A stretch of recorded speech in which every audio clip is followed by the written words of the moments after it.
Hay una epidemia en este mundo y es una epidemia no de COVID, no de otra enfermedad viral, es de salud mental. Cada vez hay más gente deprimida, cada vez hay más gente desesperada frente al ajetreado estilo de vida de este siglo XXI. Y lo peor es que esto está incrementando de manera preocupante la tasa de suicidios.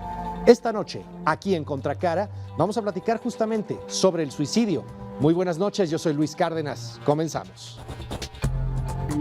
El 10 de septiembre se conmemora el Día Mundial para la Prevención del Suicidio con la finalidad de crear conciencia sobre este problema de salud pública en todo el mundo y analizar cómo podemos, como miembros de la comunidad, tomar medidas para prevenirlo, pues expertos señalan que es responsable de aproximadamente 800,000 muertes al año, lo que equivale a un suicidio cada 40 segundos. Normalmente pensamos que quien tiene pensamientos suicidas, que ya no quiere vivir o que incluso ha intentado quitarse la vida o presenta autolesiones, ya tiene un problema súper grave de salud mental. De acuerdo con la OMS, el suicidio es un acto deliberadamente iniciado y realizado por una persona en pleno conocimiento o expectativa de su desenlace fatal. Es decir, el suicidio es el acto por el cual un individuo decide poner fin a su vida de manera intencional. Las causas más comunes de este problema pueden ser la desesperación impulsada por algún padecimiento o enfermedad física grave, trastornos mentales como la depresión, bipolaridad y esquizofrenia, y el alcoholismo o el abuso en el consumo de ciertas sustancias.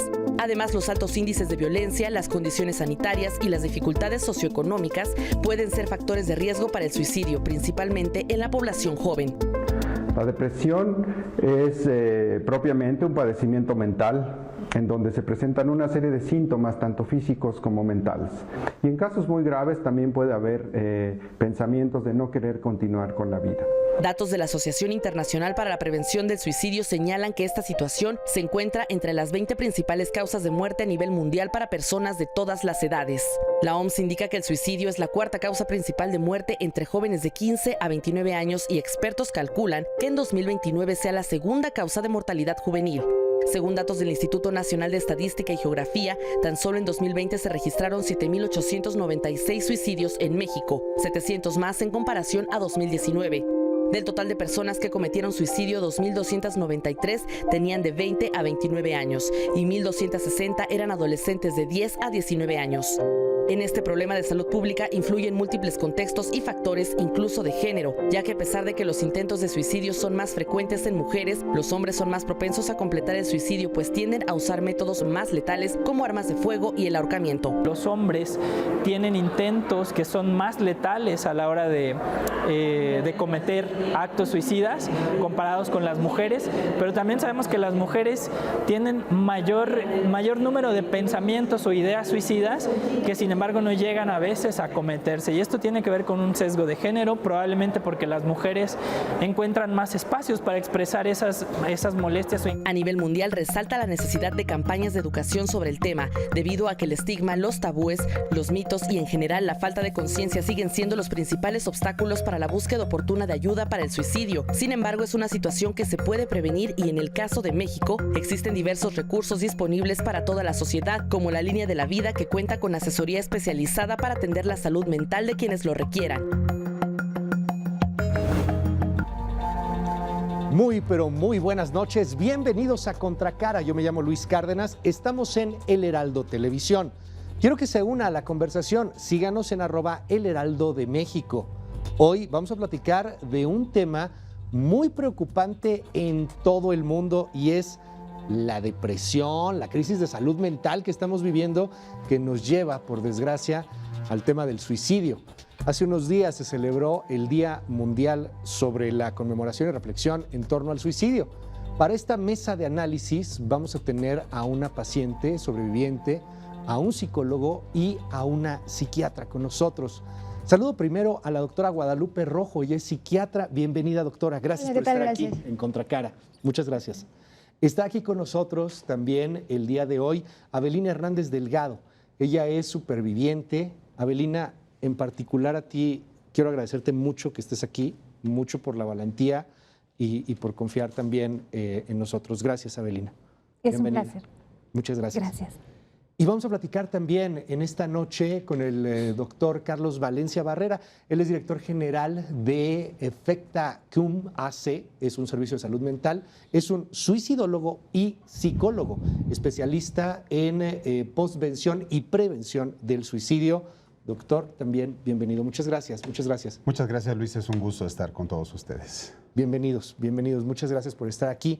Quisiera que comenzáramos en torno a un asunto realmente muy preocupante y es la crisis de salud mental que se está viviendo en estos momentos.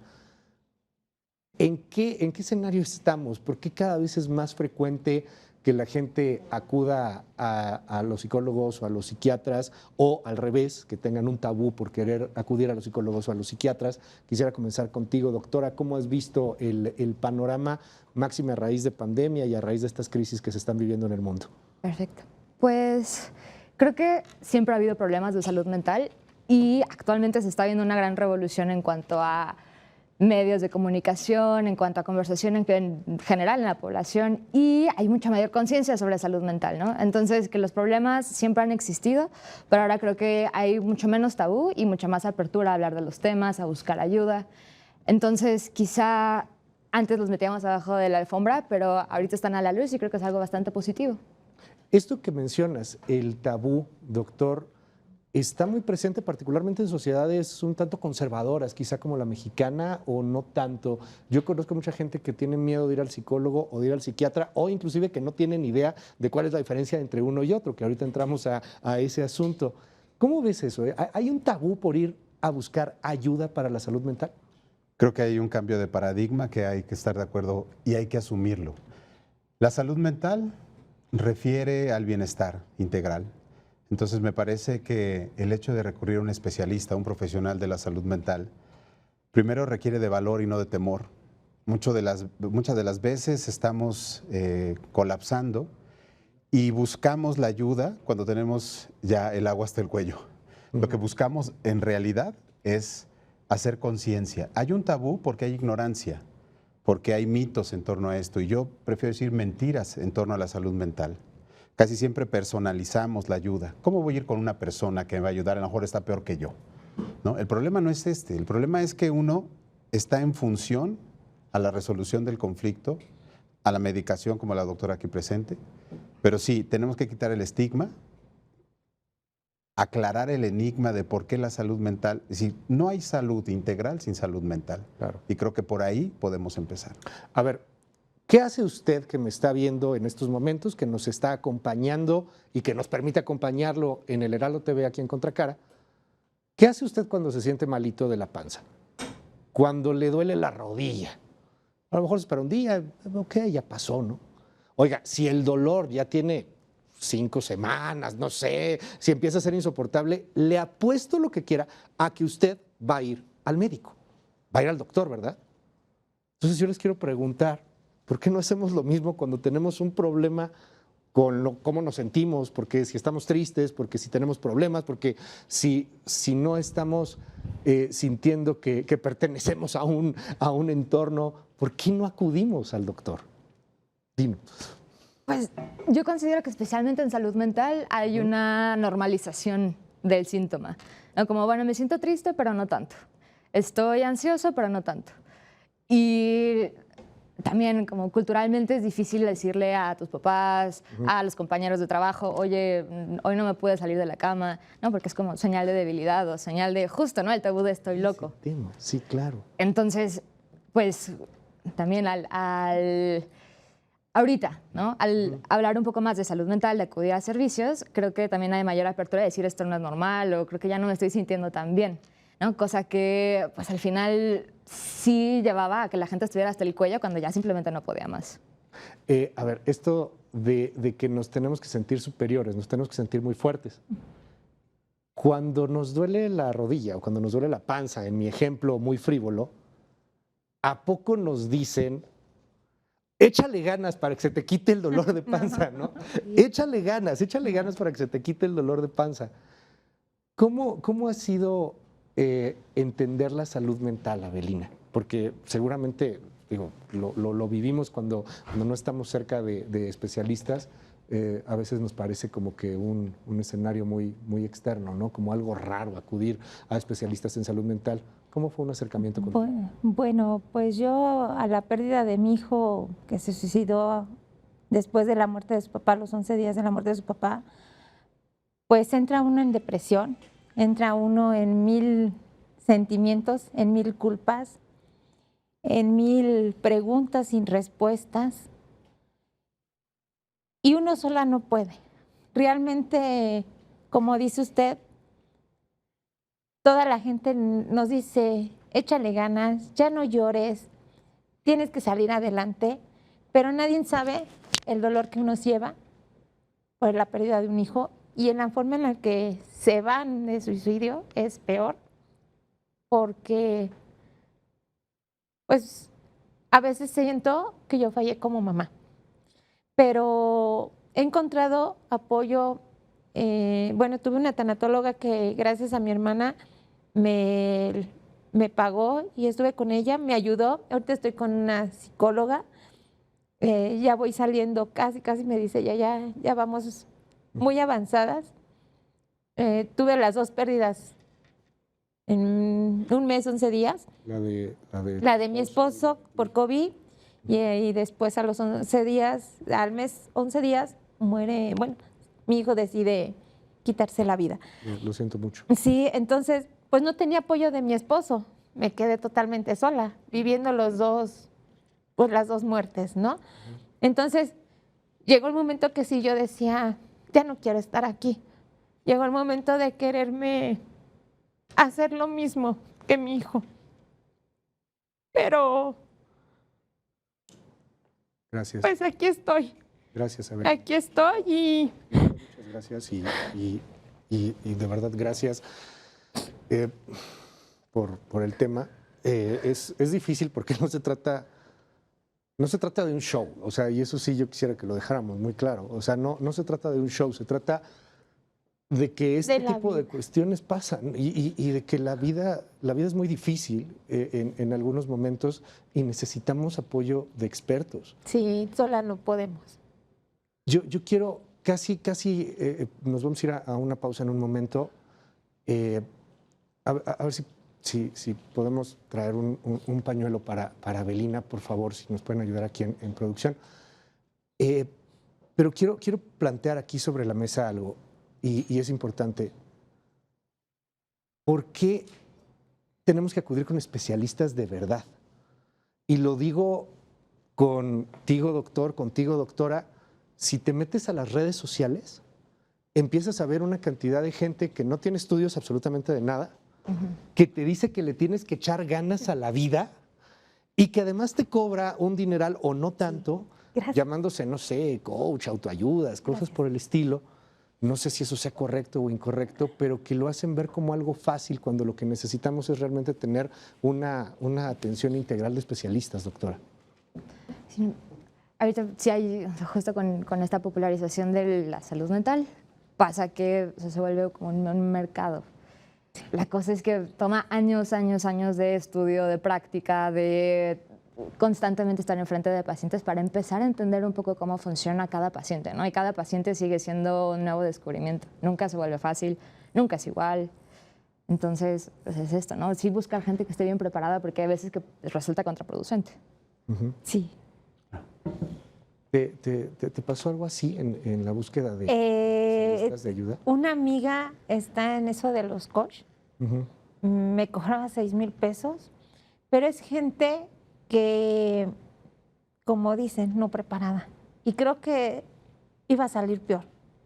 Entre mi hermana y 2 amigos que me han estado apoyando, me dijeron, no vayas, quédate busca gente preparada en verdad, porque es gente que han tenido problemas de violación, problemas de que toman, pero son sus problemas, pero no son preparados, no son doctores que te puedan ayudar, al contrario, vas a cargar problemas que no son tuyos.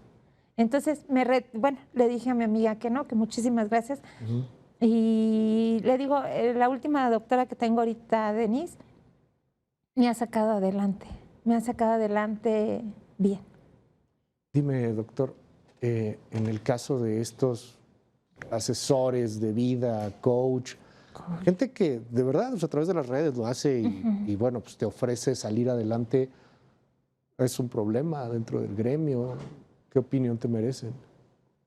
De verdad que yo tengo la asignatura de elaboración del duelo en la Universidad Iberoamericana, en el último semestre en la licenciatura de Psicología.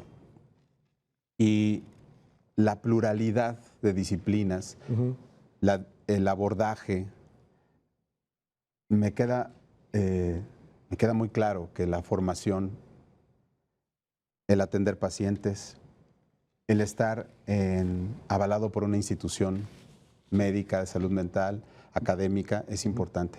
Yo no voy a hablar mal de los coaches, pero tampoco bien. Yo creo que ellos tienen una voz y tendrán que buscarla en algún momento, un escenario, en cómo responder a la realidad del deterioro de la salud mental. Nosotros en la asociación tenemos certificaciones profesionales y los invitamos, profesionalícense, estudien, capacítense. No puedes pensar que atacar una manía, una situación o un cuadro de depresión o ansiedad y que la persona no llegue a intentar un gesto o el suicidio consumado, puedas decir que está salvando vidas o que esto es importante.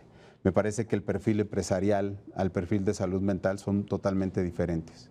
Entonces la asociación tiene este perfil y buscamos profesionales de la salud, desde psiquiatras, psicólogos, psicoterapeutas, tanatólogos, suicidólogos, pero todos tienen un perfil profesional.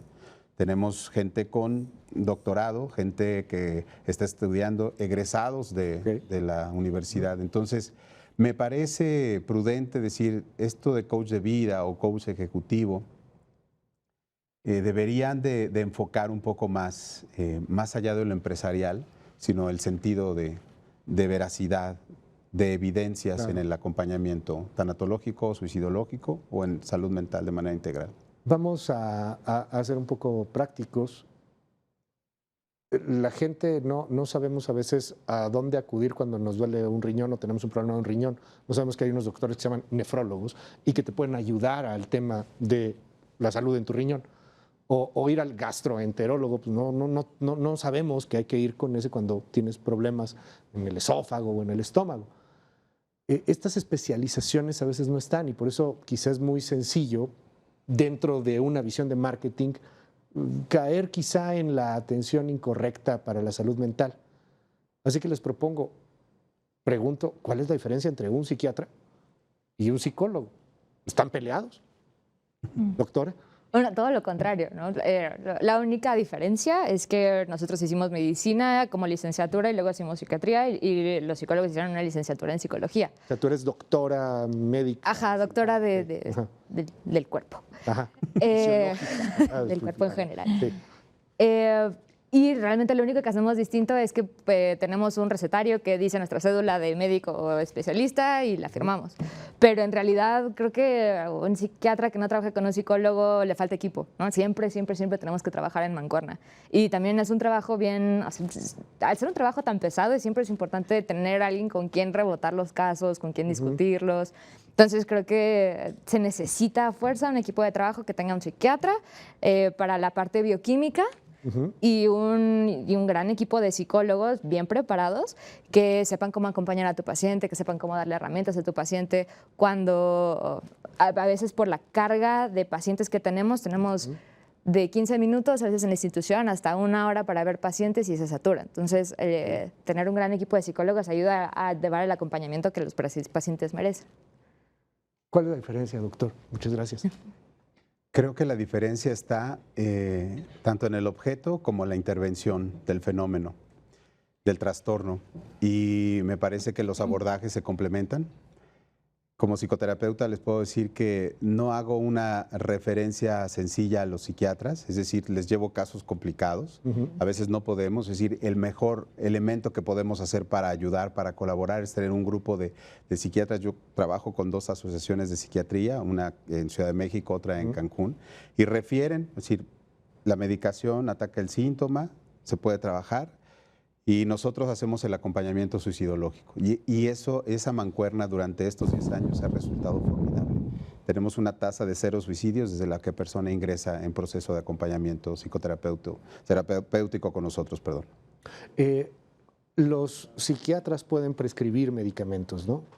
Los psicólogos no pueden prescribir medicamentos en un primer momento, pero hay un acompañamiento que es muy importante. Ni en un segundo momento. Los psicólogos, psicoterapeutas, psicoanalistas y nunca no pueden prescribir, no deben, o sea, no están preparados, capacitados ni formados, solamente los médicos psiquiatras son los únicos. Y eso hay que decirlo porque lamentablemente he escuchado que hay recomendaciones, y eso a mí también se me hace peligrosísimo, de personas que llegan con nosotros a la asociación, nos dicen, me recomendó el psicólogo un medicamento, una recomendación de una persona que refiere salud mental. La persona se acerca a ti porque hay un imaginario o hay un antecedente de que le puedes ayudar. Y si tú le refieres flores de Bach o un antipsicótico o un antidepresivo, la persona no va a medir la diferencia entre una cosa u otra.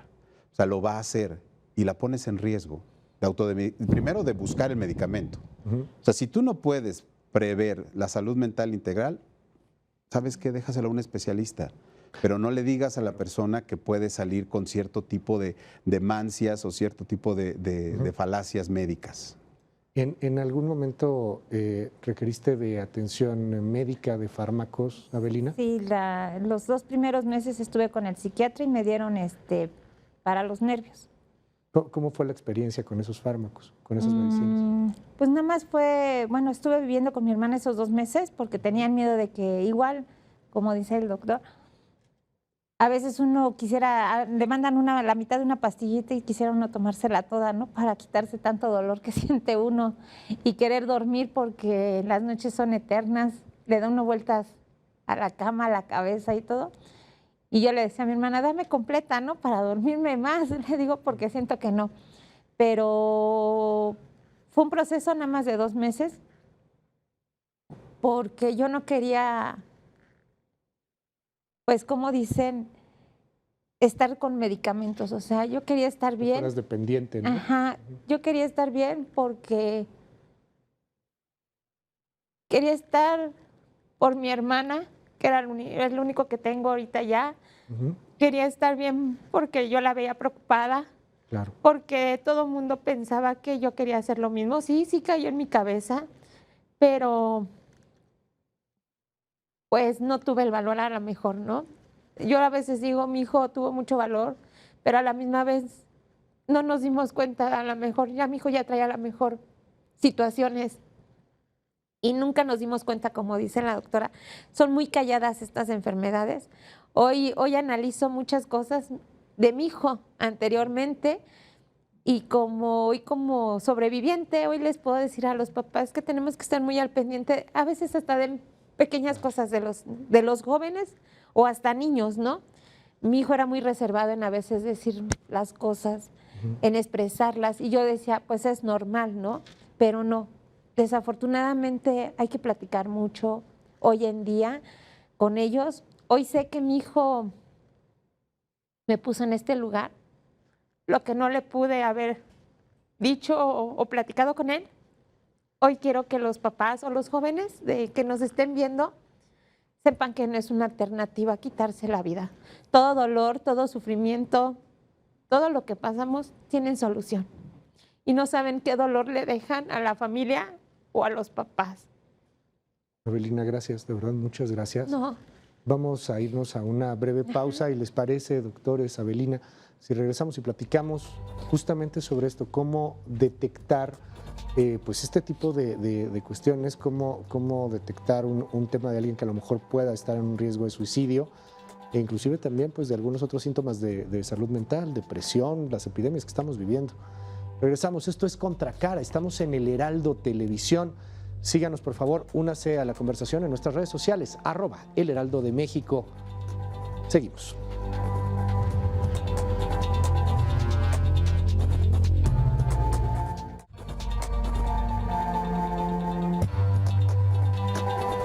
Seguimos aquí en Contracara. En esta noche estamos platicando de un tema muy sensible, pero muy importante. Estamos hablando sobre el suicidio.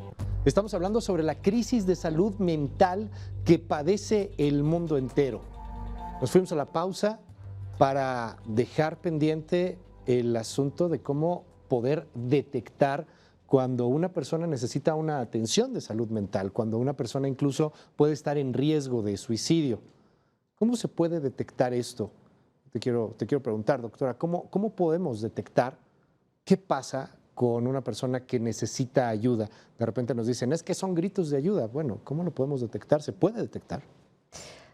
Creo que acá dos respuestas, ¿no? Una, hay veces que por más que intentemos tener todas las banderas rojas, no se pueden, ¿no? Como son atípicos. Y por otro lado, ha habido muchísima investigación desde los años 80, creo, en donde se han hecho acrónimos sobre cosas que buscaran en cierto tipo de población. Ya tenemos como factores de riesgo específicos de acuerdo a estadística de suicidio, de depresión. También las comorbilidades con todo otro tipo de trastornos psiquiátricos, bipolaridad, esquizofrenia, trastornos de la personalidad, también, o sea, por el mero diagnóstico tienen cierto más peso de prestarles atención a cualquier tipo de ideación suicida. ¿Hay un tema genético en el suicidio? Y es que se lee muchas cosas, por eso lo pregunto, pero si alguien tuvo problemas o si alguien cometió suicidio en familia, ¿puede haber un asunto genético? Es muy interesante porque en el 2018 sacaron un estudio muy grande de gemelos monocigotos, ¿no? Gemelos que comparten una gran parte de información genética. Y en este estudio salió que realmente si un gemelo cometía suicidio, el otro gemelo solo tenía un 4% arriba de la población general de cometer suicidio. Entonces, esto realmente es una tasa muy baja por encima de la población general, ¿no? Y luego también vienen un montón de factores confusores, que viene toda la crianza que se le puede dar los primeros años de vida que son vitales para la formación del yo. Y entonces realmente no está esclarecido la genética. Y también hubo muchos años de investigación sobre ver un gen que estuviera asociado a la impulsividad o al suicidio, pero conforme ha avanzado la ciencia, son varios como genes, varios pequeños pedacitos de ADN que se juntan para hacer cierta caracterología. Y ni así podemos determinar genéticamente que alguien está predispuesto para cometer un acto de suicidio. Y esto es muy importante porque no basta una pastilla que evita que te quieras suicidar o que te suicides. No. Necesitas también un acompañamiento, doctor. Por supuesto. Como suicidólogo, ¿cómo se puede detectar? ¿Cuáles son los primeros síntomas también? ¿Y cómo viene este acompañamiento, más allá también del asunto farmacológico y médico? Hace 4 años presenté en el Senado de la República la necesidad de un observatorio del suicidio en México y que uno de los componentes fuera precisamente el rescatar las señales de alerta. Este es un estudio multidisciplinario, lo presentamos ahora apenas el 9 de agosto en el Centro Universitario Cultural. Por fin logramos, porque fue una investigación independiente no financiada. Esto quiere decir que 2 asociaciones hermanas, SAC Fundación y FETACUM, tuvimos la fortuna de poder presentarlo.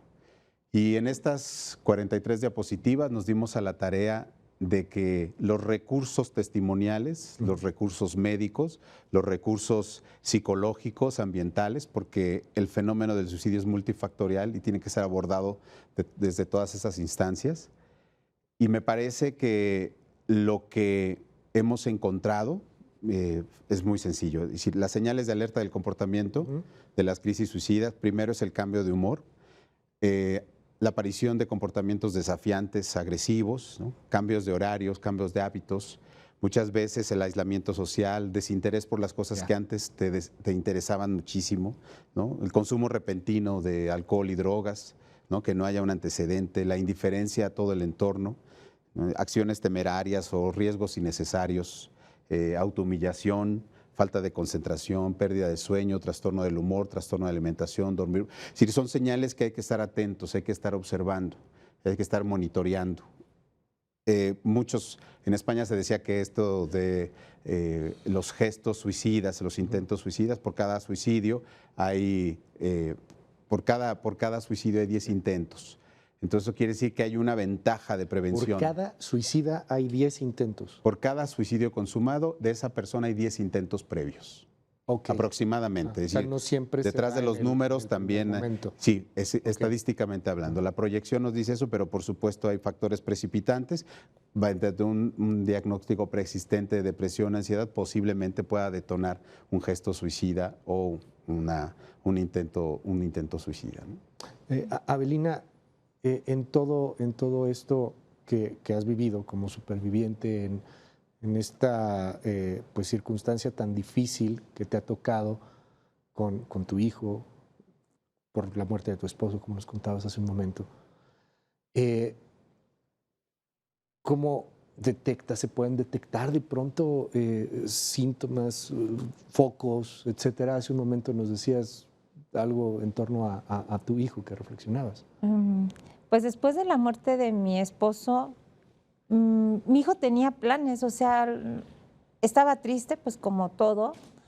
Él trabajaba, ahora sí que todo el día con su papá en el negocio. Prácticamente tenían 5 años, 6 años trabajando juntos, desde la mañana hasta en la noche.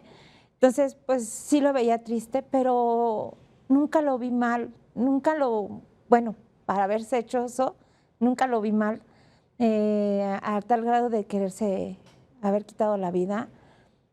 Tenía planes, me dijo, mamá, quiero hacer esto, quiero hacer aquello. A lo mejor yo también, entre mi dolor, no me di cuenta de muchas cosas. Él sí llegaba porque él sí iba al trabajo y llegaba y se encerraba en su cuarto, ¿no? Y a lo mejor era una señal, pero pues no estamos preparados a veces para darnos cuenta, ¿no? Y a lo mejor yo también, entre mi dolor, pues menos no me di cuenta. Fue todo tan pegado. Ahora sí que no salí apenas del dolor de mi esposo cuando viene la de mi hijo.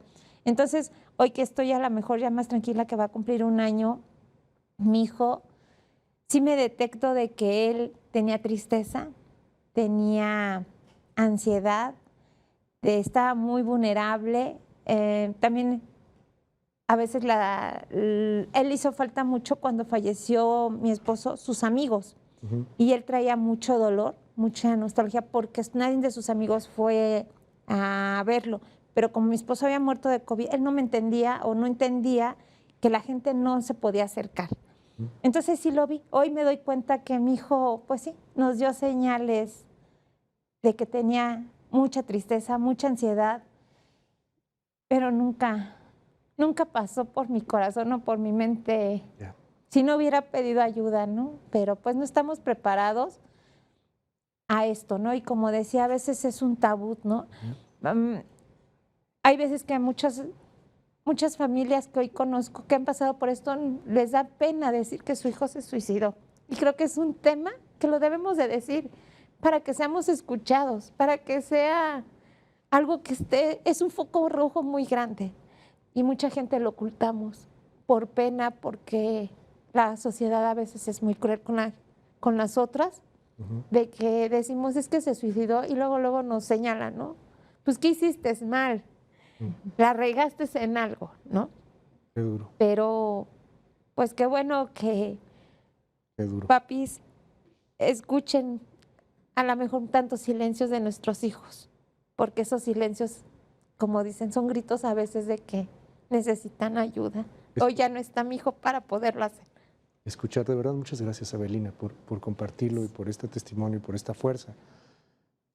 Escuchar el silencio. Vamos a platicar un poco, si nos permites, doctora, si nos permites, doctor, por este asunto de los números, de a quién se comete más el acto del suicidio. ¿Son más mujeres? ¿Son más hombres, por ejemplo? ¿Influye el género en algo? Sí. Las mujeres tendemos a intentarlo más, pero consumarlo menos. Y los hombres, a diferencia, tienden a intentarlo menos y consumarlo más. También, por ejemplo, depende mucho de los picos de la vida, ¿no? Se habla de 2 grandes picos, de los 15 a los 24, que ya lo ampliaron a los 28, y después de los 75. También se observa que los hombres tienden a ser más impulsivos y más violentos en cuanto al método de consumación de suicidio. Y en estudios póstumos se observa cierto desbalance bioquímico de falta de algunas de las cosas que necesitamos para estar como en homeostasis.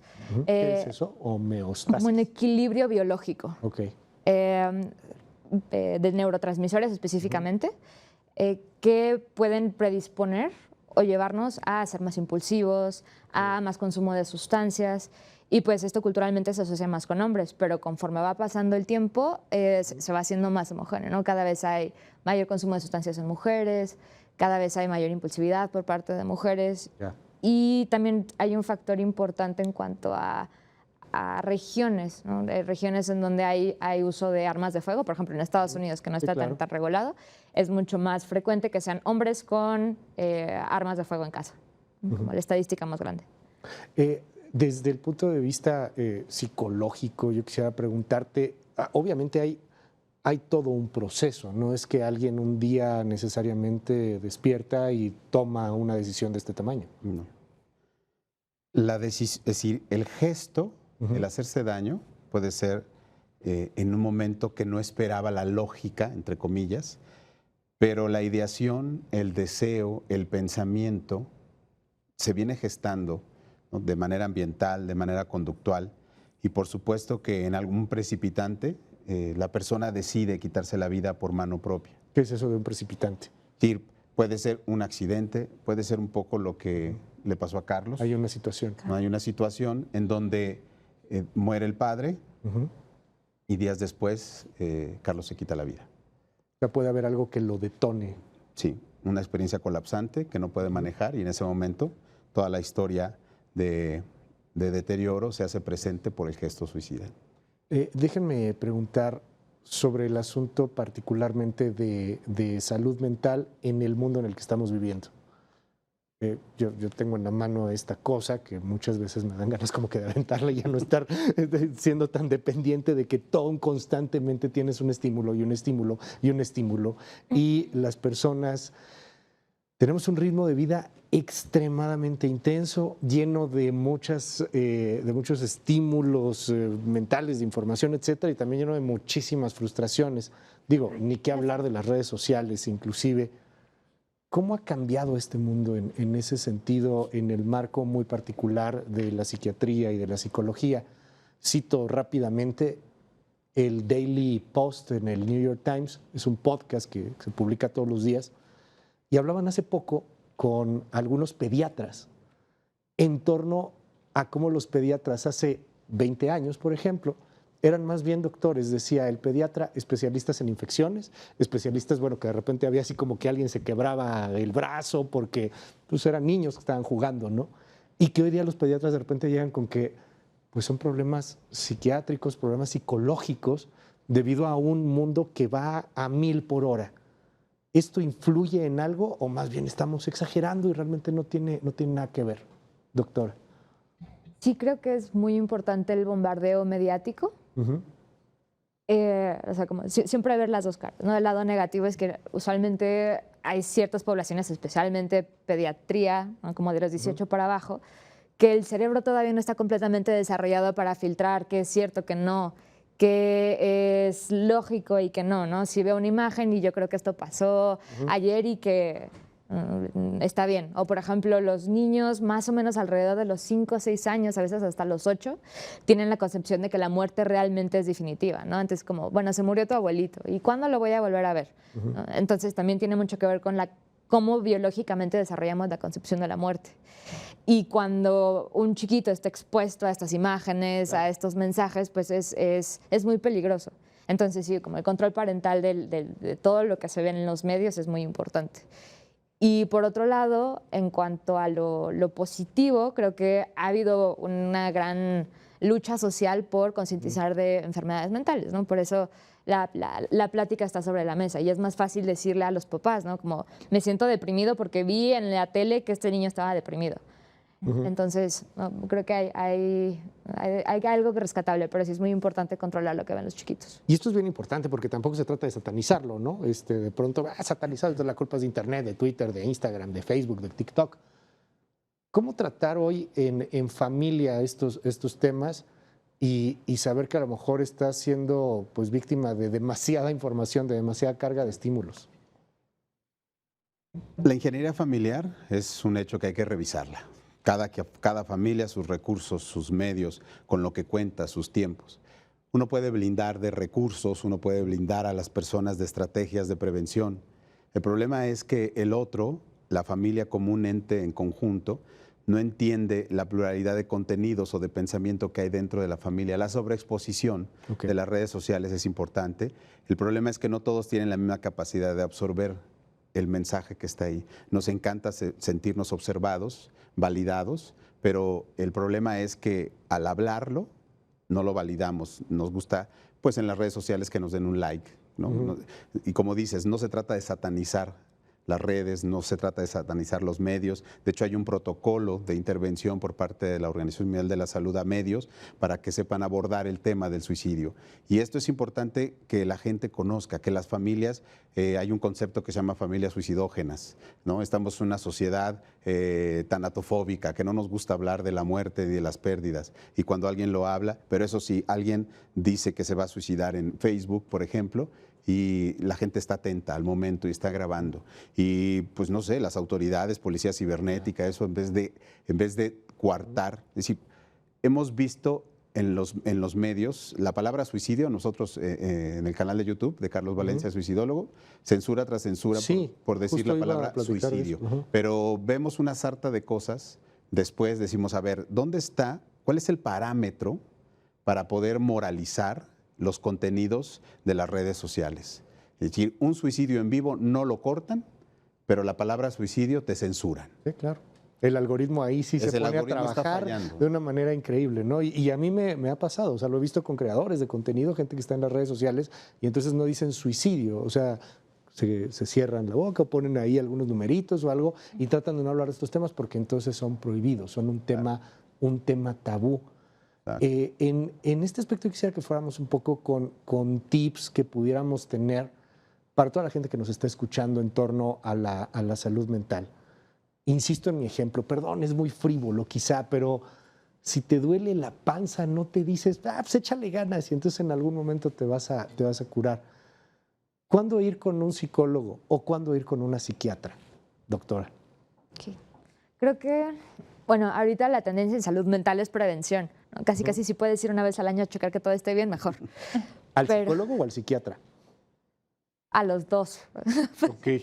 Yo diría al psiquiatra. Al psiquiatra hay que ir. Hay que ir aunque no estés bien. Y esto de estar bien tiene también su estigma. Es decir, estoy bien o estoy mal, ¿desde dónde? ¿No? ¿Cuál es el escenario de bienestar en el cual tú estás hablando? Una persona controla, por ejemplo, ahorita, bueno, decían, entonces una persona suicida es como el alcohólico. Decían, no, el alcohólico es un enfermo, el suicida no. Y aparte no es suicida, es una persona en crisis suicida. Atendemos la crisis. Entonces hay que tener cuidado. Y yo digo, siempre el psiquiatra. Es decir, bueno, cuando yo estudiaba la maestría en psicoterapia psicoanalítica, el profesor que nos daba psicofarmacología, Víctor Uriarte, nos decía, a veces como psicoanalistas no nos refieren al psiquiatra. Yo le decía, no hay terapia o psicoterapia mejor que la mixta. A ver, hay que ir con el psiquiatra, hay que ir con el psicoterapeuta y punto. Esto yo no lo había escuchado nunca, le soy muy franco, ¿no?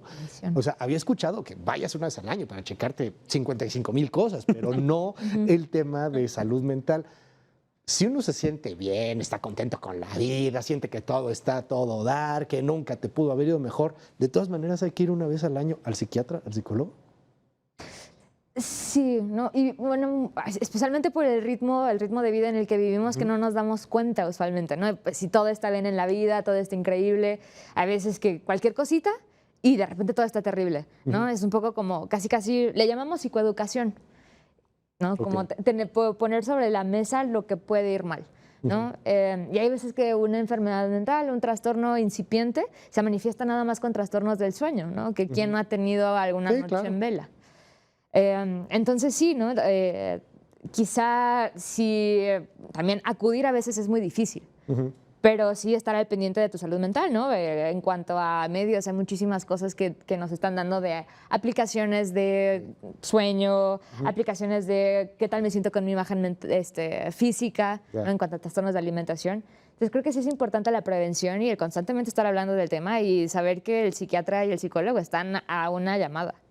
Dime algo, hay un tabú gigante particularmente, si hay con psicólogos, hay uno muy cañón con psiquiatras, o sea, el malo de Batman es psiquiatra.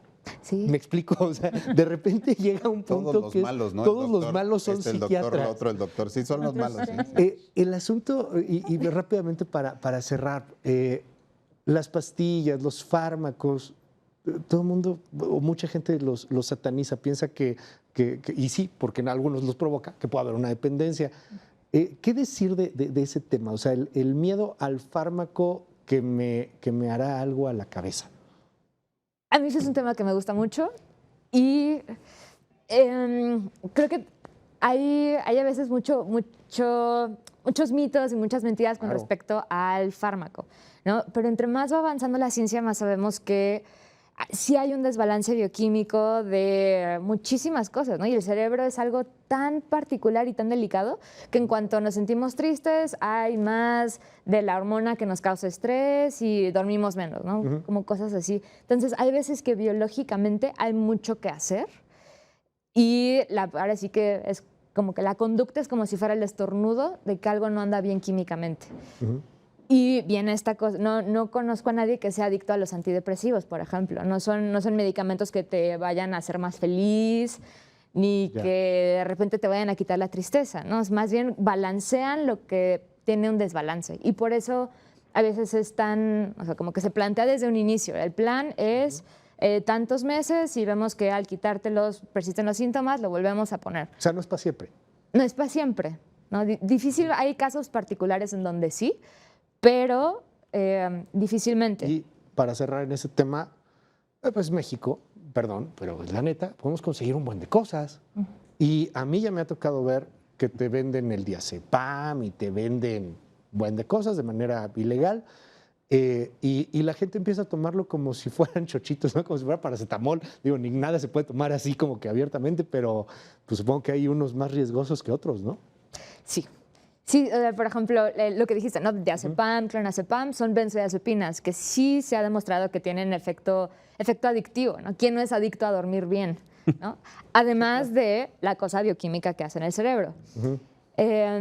Y pues al final toda la carrera de medicina, toda la carrera de psiquiatría es para ver cuál es el correcto, que no te vaya a causar de repente que te duermas y te caigas. Y que es difícil, entiendo, que de pronto hay que darle a la dosis correcta. O sea, que no necesariamente en la primera obtienes un resultado y a veces mucha gente se desespera o tiene esas malas experiencias y dice, oye, es que pues llevo un mes y todavía no le atinan a cuál es el tema que tengo que tomar, ¿no? Pero pasa con muchas enfermedades, entiendo. Especialmente cuando recetamos antidepresivos, que yo creo que es un terrible nombre, toma cierto tiempo el que el medicamento logre regularizar serotonina, noradrenalina, todas estas cosas. Entonces, por eso es bien importante la primera consulta explicarles, ¿no? Durante 2 semanas probablemente no vayas a sentir nada, ¿no? Esto no funciona. Sí.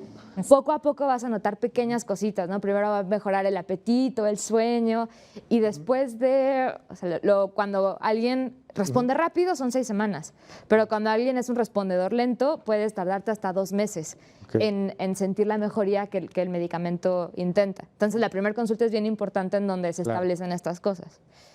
Y luego existen las terapias puente, ¿no? En estas 2 semanas también hay cosas que podemos hacer.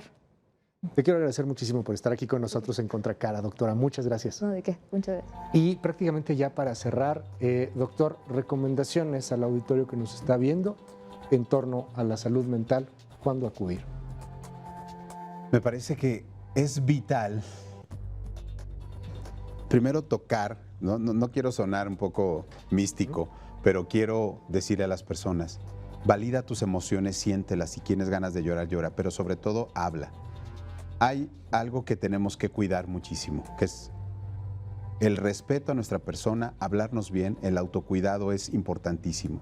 Pues cualquier cambio en nuestra estructura emocional acude a un profesional de la salud. Cualquier cambio o distorsión o desequilibrio, por favor, busca ayuda, levanta la mano, habla y por supuesto que serás escuchado.